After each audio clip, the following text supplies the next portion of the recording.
Hey guys, how's it going? Chacho here with another quick review. Today we're going to review my Specialized S-Works tires.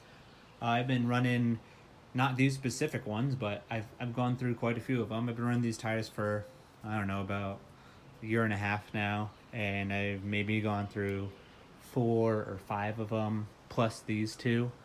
Uh, Actually, probably 5 including these.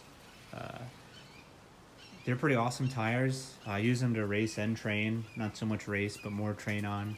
Uh, and my philosophy with the tires is that I would rather run a cheap set of wheels and a nice set of tires than a nice set of wheels and a cheap set of tires.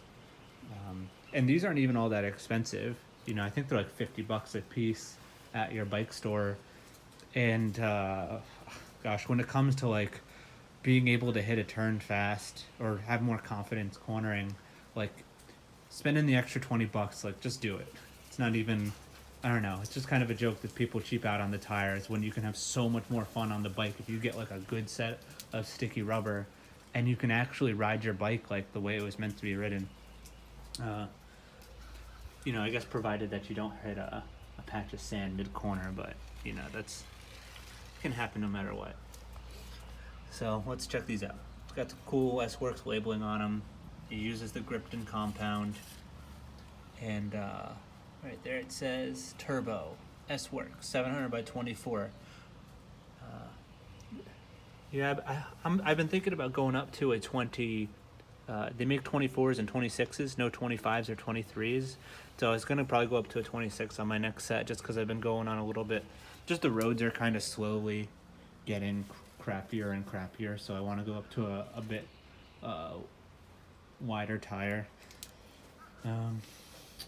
This tire, the fronts last twice, maybe 3 times as long as the backs, and this thing is like gonna dry rot out before I have to replace it because I just don't put any weight on the front. But the back tires do kind of go quick. You can maybe get, I don't know, 5,000 miles if you're like a lighter guy. 4,500 miles out of one rear tire. That sounds about right.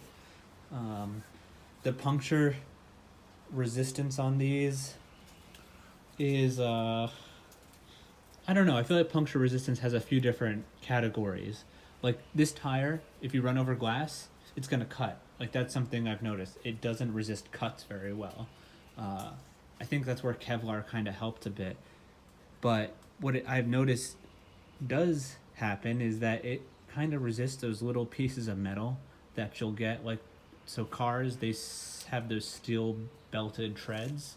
And as those, if you wear a car tire out, those steel belts are going to start showing and it's going to start throwing all those little pieces of metal like all over the road. And those tiny little pieces of metal, in some tires, more than others I've noticed, they get stuck in your tire and then just keep working themselves into the compound, into the, like, slowly work their way through the tire and then give you like a slow leak and you come out to your bike the next day and your tire's flat. And if you don't get that out, you can, get another flat, the next day. So it's weird. And I've noticed that this bike, I don't get those weird flats where I just come into the garage and it's dead.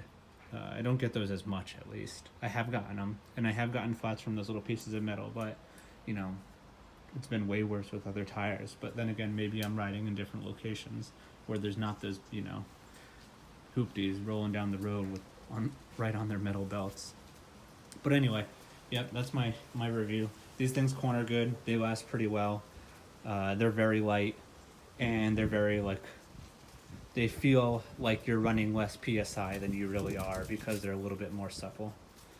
And yeah, hope you enjoyed the review. If you have any questions, let me know, and always remember to keep the shiny side up.